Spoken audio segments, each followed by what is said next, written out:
कृष्णावतार। भगवान विष्णु ने श्री कृष्ण के रूप में देवकी और वसुदेव के घर में जन्म लिया था। उनका लालन पालन यशोदा और नंद ने किया था। इस अवतार का विस्तृत वर्णन श्रीमद्भागवत पुराण में मिलता है। कृष्ण हिंदू धर्म में विष्णु के अवतार हैं। हिंदू श्री कृष्ण को ईश्वर मानते हैं और उन पर अपार श्रद्धा रखते हैं। सनातन धर्म के अनुसार भगवान विष्णु सर्वपापहारी, पवित्र और समस्त मनुष्यों को भोग तथा मोक्ष प्रदान करने वाले प्रमुख देवता हैं। जब जब इस पृथ्वी पर असुर एवं राक्षसों के पापों का आतंक व्याप्त होता है, तब तब भगवान विष्णु किसी न किसी रूप में अवतरित होकर पृथ्वी के भार को कम करते हैं। वैसे तो भगवान विष्णु ने अभी तक 23 अवतारों को धारण किया। इन अवतारों में उनका सबसे महत्वपूर्ण अवतार श्री कृष्ण का ही था।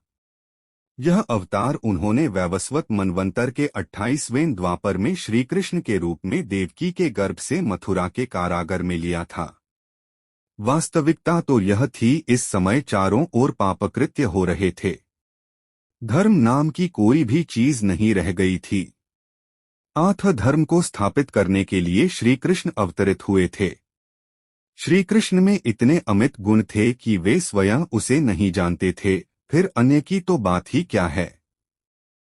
समस्त देवताओं में श्री कृष्ण ही ऐसे थे जो इस पृथ्वी पर 16 कलाओं से पूर्ण होकर अवतरित हुए थे। उन्होंने जो भी कार्य किया उसे अपना महत्वपूर्ण कर्म समझा। अपने कार्य की सिद्धि के लिए उन्होंने सामदान दंड भेद सभी का उपयोग किया, क्योंकि उनके अवतीर्ण होने का मात्र एक उद्देश्य था कि इस पृथ्वी को पापियों से मुक्त किया जाए। अपने इस उद्देश्य की पूर्ति के लिए उन्होंने जो भी उचित समझा वही किया।